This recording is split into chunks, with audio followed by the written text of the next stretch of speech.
Hello friends, welcome to the kitchen light.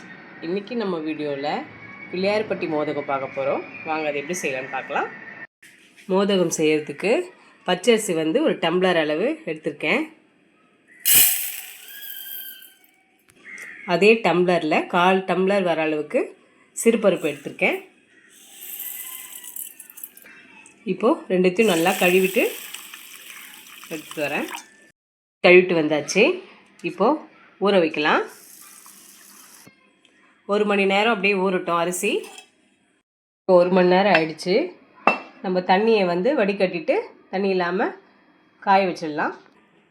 இப்படி ஒரு துணியை போட்டுட்டு நம்ம வடித்து வச்ச அரிசியை காய வைக்கலாம். பாருங்கள், நல்லா காஞ்சிருச்சு. இப்போ லைட்டாக இப்படி நம்ம எடுத்தோம்னா அப்படி லைட்டாக ஒட்டணும், அந்த அளவுக்கு இருக்கணும். ரொம்ப ட்ரை ஆகக்கூடாது. இப்போ நம்ம எடுத்துடலாம். கேஸ் ஆன் பண்ணியாச்சு. ஒரு பாத்திரம் வச்சாச்சு.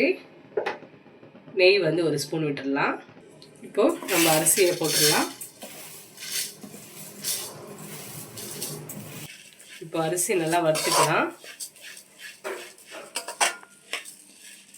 கலர் மாறக்கூடாது. சிம்மில் வச்சுட்டு நல்லா வறுத்து எடுத்துக்கலாம். வச்சுட்டு நல்லா வறுத்தாச்சு. கலர் மாறக்கூடாது. அரிசி பருப்போட ஸ்மெல் நல்லா வரும். இந்த டைமில் நம்ம இப்போது ஆஃப் பண்ணிவிட்டு ஆற வச்சிடலாம். இப்போது அரிசி ஆறின பிறகு நம்ம மிக்சர் ஜாரில் அரைச்சிட்டு வந்துடலாம். நைஸாக அரைக்கக்கூடாது. குறைன்னு ரவை பதத்தில் இருக்கணும். பாருங்கள், அரைச்சிட்டு வந்தாச்சு. இப்படி இருக்கணும். நைஸாக இருக்கக்கூடாது. இந்த குறைன்னு இருக்கணும். இப்போ அதே பாத்திரம் வச்சுட்டு நான் 1 கிளாஸ் நம்ம அரிசி எடுத்தோம் இல்லையா, அதே அளவு 3 டம்ளர் தண்ணி எடுத்திருக்கேன். ஊற்றிக்கலாம். இப்போ 1/4 ஸ்பூன் அளவு சால்ட்டு போட்டுக்கலாம். கொதிக்கிட்டோம். பண்ணி பாருங்கள், கொதி வருது இப்போ லைட்டாக. இந்த சமயத்தில் நம்ம கொஞ்சம் கொஞ்சமாக அரைச்சி வச்ச அரிசியை போட்டுடலாம். கொஞ்சம் கொஞ்சமாக எல்லாத்தையும் போட்டுடலாம். இப்போ நல்லா மிக்ஸ் பண்ணிவிட்டு, கட்டி இல்லாமல் நல்லா மிக்ஸ் பண்ணிவிட்டு, இப்போ அரிசி நல்லா வெந்து வரட்டும். இப்போ நம்ம வெல்லம் கரைச்சி எடுத்துக்கலாம். அரிசி எடுத்த அதே டம்ளரில் 2 டம்ளர் வெல்லம்.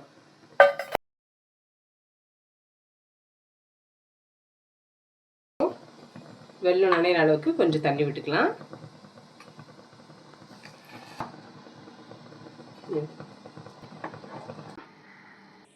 பாருங்க, நல்லா வெந்து வந்துடுச்சு. இப்போ வெல்லத்தை ஊற்றிடலாம்.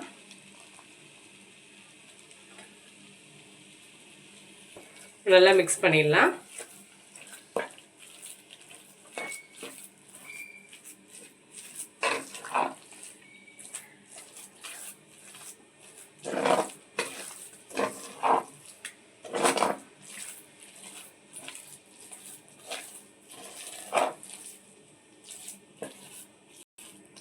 நல்லா மிக்ஸ் பண்ணியாச்சு.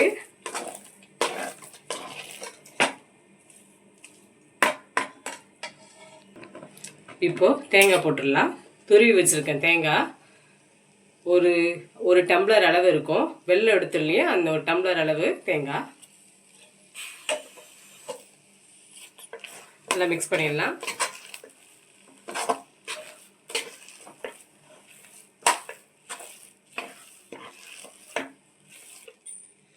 ஏலக்காய் 1 ஸ்பூன் போட்டுக்கலாம். நெய் 1 ஸ்பூன் அளவு போட்டுக்கோங்க. நல்லா மிக்ஸ் பண்ணிடலாம்.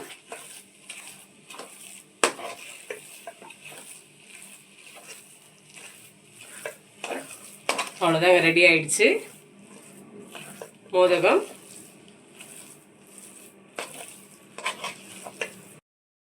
ஆறிடுச்சு. கையில் நம்ம நெய் தடவிட்டு கொஞ்சம் கொஞ்சமாக எடுத்து நம்மளுக்கு எந்த ஷேப் வேணுமோ நம்ம பிடிச்சிக்கலாம். இந்த மாதிரி உருண்டையாக பண்ணிக்கலாம்.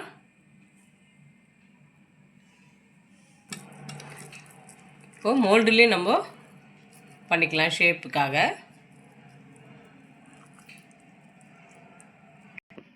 இப்போது மோல்டுலேயும் நம்ம ஷேப் பண்ணி எடுத்துக்கலாம். அங்கே சூப்பராக வந்திருக்கு பாருங்க. இதே மாதிரி நம்ம எல்லாத்தையும் பண்ணி எடுத்துக்கலாம். இப்போ எல்லாமே ரெடி பண்ணி வச்சாச்சு. நம்ம இப்போது வேக வச்சு எடுக்கணும். 10 இட்லி பாத்திரம் வச்சுருக்கேன். தண்ணி சூடாயிடுச்சு. இப்போ நம்ம எல்லாத்தையும் ஒன்று ஒன்றா வேக வச்சு எடுத்துக்கலாம்.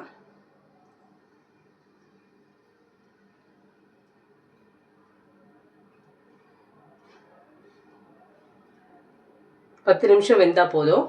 இப்போ நம்ம மூடி போட்டு வேக வச்சுக்கலாம். 10 நிமிஷம் ஆயிடுச்சு. நல்லா வெந்துடுச்சு. இப்போ நம்ம எடுத்துடலாம். அதாங்க சூப்பராக ரெடி ஆயிடுச்சு பிள்ளையாரப்பட்டி மோதகம். இந்த மாதிரி நீங்கள் வீட்டில் ட்ரை பண்ணி பாருங்கள், ரொம்ப நல்லா வரும். இதை மாதிரி செஞ்சுட்டு எங்களுக்கு கமெண்ட் பண்ணுங்கள், மறக்காமல் சப்ஸ்கிரைப் பண்ணுங்கள். இவ்வளோ நம்ம வீடியோ பொறுமையாக பார்த்ததுக்கு ரொம்ப ரொம்ப நன்றி. கீப் வாட்சிங், கீப் சப்போர்ட்டிங். தேங்க்யூ.